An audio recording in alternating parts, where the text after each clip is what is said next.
Hey, what's up and how's it going, everyone? Well, I'm so glad that you have took your time to spend with me right here today on the Mick Rock and Bolt Wrestling Review Show. I'm your co-host, Mike Mick Rock Wilson, and we just saw TNA Impact Wrestling. And it's the last episode before Genesis next week, and overall, this episode of TNA was absolutely dreadful. There are a lot of negative things that happened on this episode of TNA. There were only very few positives, but there was just a lot of negatives. So overall, it was just not a good episode at all. And I will get to all that in my review of this episode of TNA. In the beginning, we saw Dixie Carter coming out, and she has a contract. It's a one-night-only contract for AJ Styles to sign to have the match with Magnus. She wants it done and over with. That's basically what Dixie Carter wanted. And after that, we saw AJ come out. They go back and forth a bit. And I thought Dixie Carter's acting was better in recent weeks.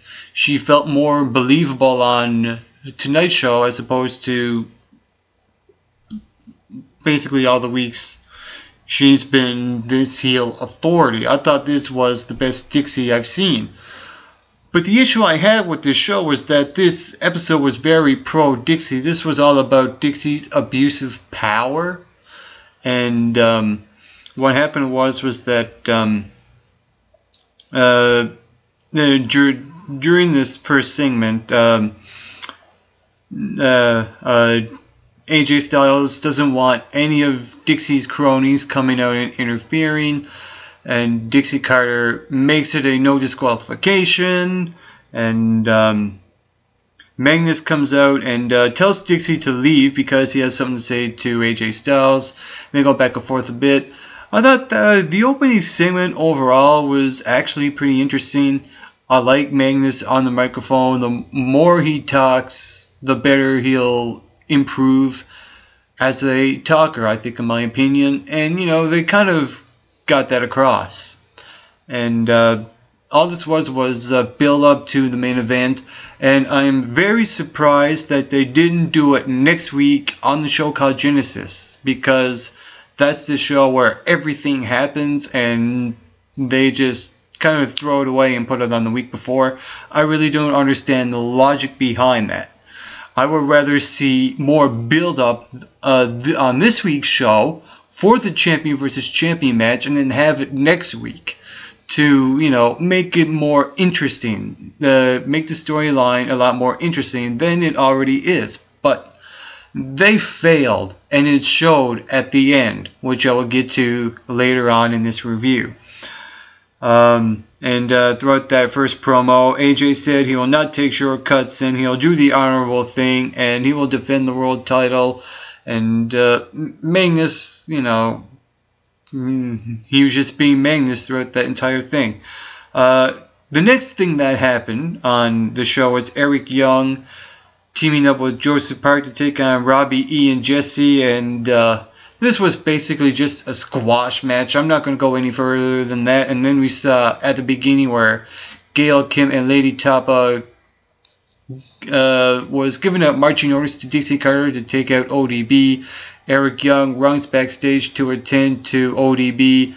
So this is basically Joseph Park in a 2-on-1 situation with Robbie E and Jesse. And after the match, Robbie E and Jesse won, and then after that they took out the guardrail from the side, where the superstars come out, and put it in the ring and put Joseph Park through it. He never even landed right at all. And I mean Robbie E, it was almost like he wanted to go through that as well. It was really weird and awkward.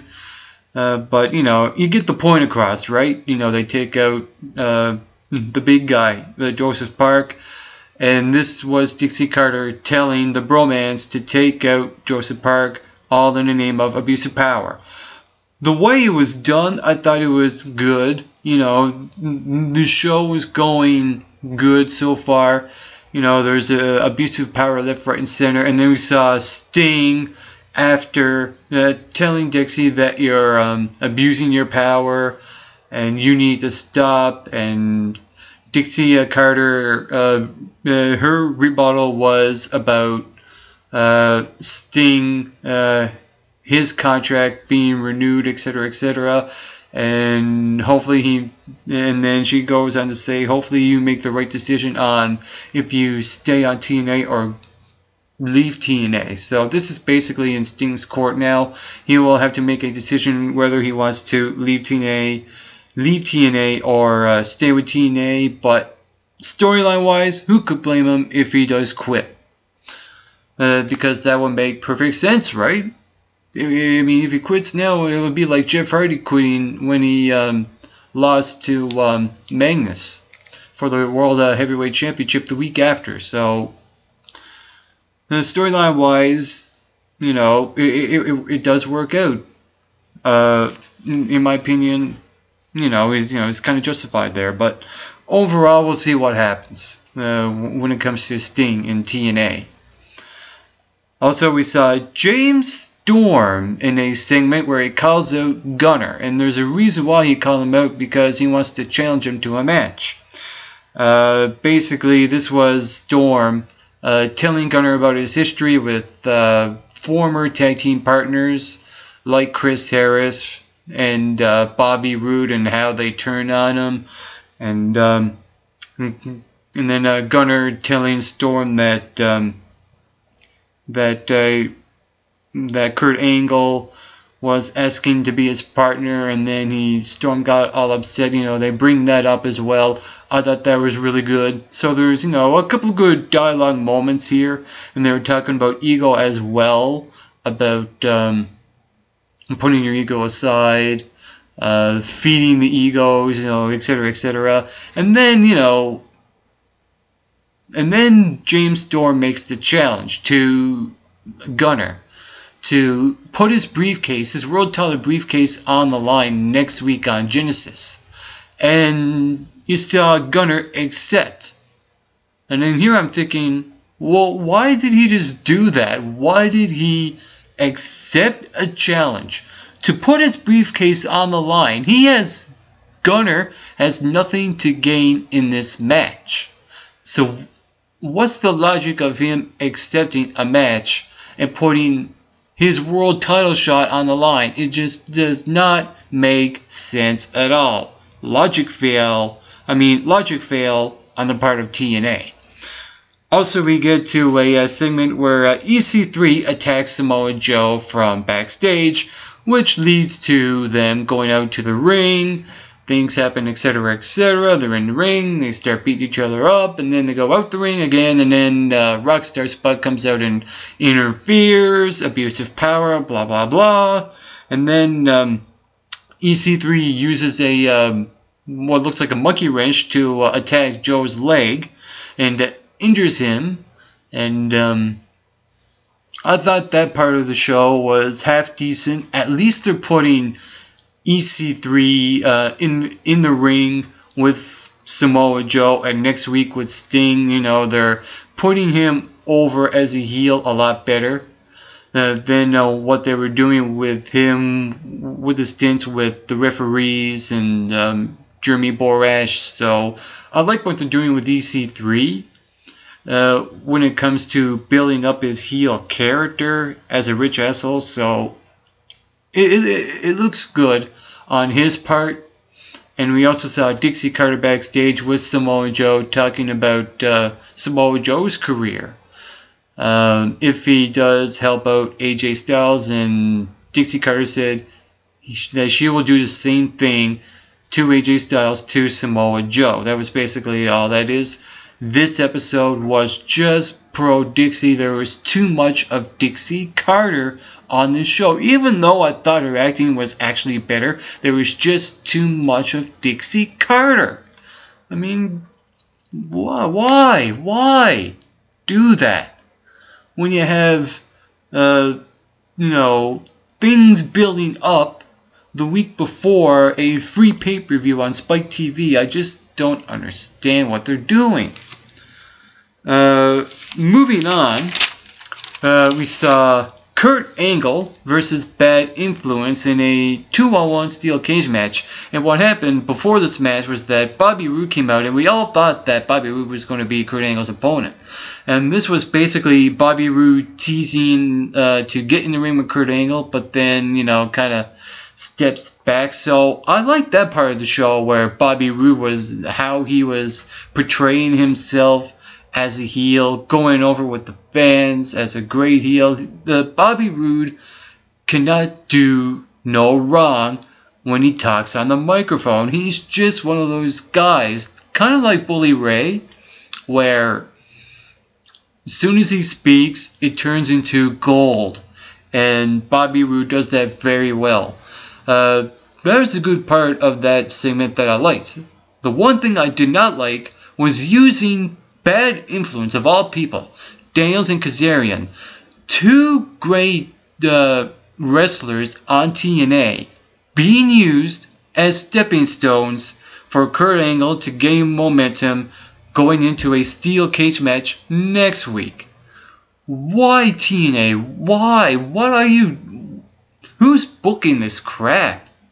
I mean, that is just absolutely ridiculous what TNA is doing. I mean, what happened? What happened on this show? And on top of that, there was just too many steel cage matches. We had that Dixieland match with the steel cage involved a few weeks ago. And now we have two steel cage matches on tonight's show. And there's one next week with Kurt Angle and Bobby Roode. And with that being said, there's another steel cage match. Yes, there was two steel cage matches, and there's one next week. You talk about overkill. I mean, use a different stipulation instead of a steel cage match almost every week on the show. It's just overkill. And it's absolutely ridiculous. I mean, use another stipulation like a 30-minute Iron Man match and build it up with two 15-minute Iron Man matches. It's not that hard. There's just too many steel cage matches going on. In the past few weeks, TNA has been booking them. It's absolutely ridiculous. And with all that being said, Bobby Roode faced Sting in the steel cage, and I thought this was a very rushed match to begin with. The way they kicked off the match in the beginning, where Sting used the Stinger Splash. I mean, that's a move Sting should be using at the close to the end of the match, not at the beginning. But I can understand, he's portraying that guy that's kind of fed up with Dixie Carter. I can understand that, but at the expense of rushing the match, no. For the love of God, you should never rush a match at all. It's just a big no when it comes to booking these matches on TNA. Do not rush a match. Take your time. Build it up. You can start off, by being intense, getting licks in like knee strikes and punches and stuff like that, but not using a signature maneuver in the beginning. That's just absolutely wrong, and it's rushed. And with that being said, of course at the end it got a little better, but overall it was just one of those matches where Roode went over to gain momentum to go into next week's match, and hopefully this will be the end of the Bobby Roode and Kurt Angle rivalry. I hope this is the last match between the two of them. Because if right now it feels like it's going on forever, even though it's been on for 3 or 4 months. And you have that comparison with Aces and Eights. Aces and Eights has been dragging out for over a year, and finally they ended it. And it's interesting because, you have a story that you just want it to end. Oh, I just want it to end. Because it's going on too long. It's been over a year. I can understand that. And then there's the argument where you have a rivalry that's been going on for 3 or 4 months and it feels like forever. That's another thing. And I think next week they should stop the whole Roode and Angle storyline. Just have them move on and put them in different situations. Why not have Bully Ray versus Kurt Angle and Mr. Anderson versus Bobby Roode? Put those rivalries into fruition and make those happen instead of repeating the storylines like Bully Ray and Mr. Anderson. And I'll get to that right now. We saw a segment where Mr. Anderson goes into a funeral home, and it was the funeral home where they had the Aces and Eights burial. Funny, hilarious segment. It was one of the funniest things I've seen on TNA. But when they had this segment between Mr. Anderson and when he saw Bully Ray sitting in the back, here it comes, the music, the cheesy dialogue from Bully Ray and Mr. Anderson, and using the lighter. I'm here watching this on TV, and I'm just laughing my head off because of how so cheesy this segment was. And not in a good way, trust me, not in a good way. This was absolutely one of those segments where you can either really like it or really dislike it. Nowhere in between. And to me, this was one of those segments where it was just not all that great. For one thing, like I said, it was cheesy. And another thing, just drop the storyline. Please, just drop it. I mean, you had the whole Anderson and Bully Ray match where Mr. Anderson bet Bully Ray and he got rid of Aces and Eights. They could have just ended it there, but no, they had to continue it. Why did they have to continue it? I have no idea.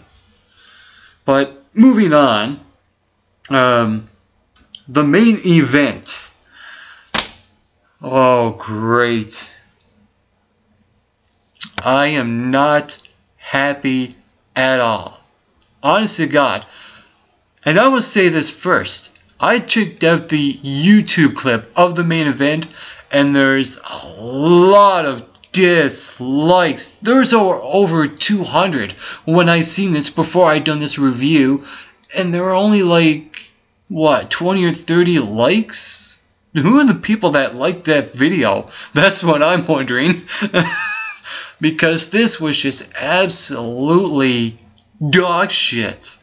And the reason why I say that is because there was great build-up to this. You had the whole AJ Styles leaving and going to other places and bringing him back at the coronation and building up this champion versus champion. Everything was going so well in this storyline, and then they just absolutely ruined it. And I mean chopped it up into little bits and tossed it out the freaking garbage. That's what happened on last night's episode of TNA. AJ Styles versus Magnus, winner take all. This was basically 12 on 2? What happened was that EC3, Rockstar Spud, we had Bad Influence, even Bobby Roode. Why on earth of all people would Bobby Roode be involved in this match when he has a storyline separate from this? That makes no sense at all. So why on earth would Bobby Roode come out here and cost AJ Styles the match? What? I don't get it. And on top of that, this was one big cluster. It was a train wreck. We had all these guys coming up, Bad Influence, EC3, even Bromance and their DJ, Zima Ion, and even Sting came out trying to, even the odds, not at all. This was AJ and Sting against the world of Dixie Carter. And, you can make the argument, this is part of a storyline of Dixie Carter with her abusive power. No. Not at the expense of a match that could have been a 5-star classic between two champions where the winner takes all. And they ruined it. They ruined it for me. They ruined it for the fans that were watching this. I'm very disappointed. TNA. What on earth were you thinking? This story was going so great and then you just ruined it. You absolutely butchered the ending. What happened was that, of course, Magnus was going to be the one to win. Of course. I saw this from a billion miles away. And on top of that, you had to end it with everyone coming out and attacking AJ and Sting trying to help out AJ. Absolutely ridiculous. I must have said this 100 times over, and I hope it gets through TNA. Open your eyes. You had a great storyline going, and then you killed it. What happened? I'm just... I've lost it. I've completely lost it. But I'm going to ask the question, what did you think of TNA Impact Wrestling? Comment below and let me know. You can also follow MRB Wrestling Reviews on Twitter, like us on Facebook, subscribe to it on YouTube, and to all you viewers watching, get plenty of rest, and always never watch this episode of TNA.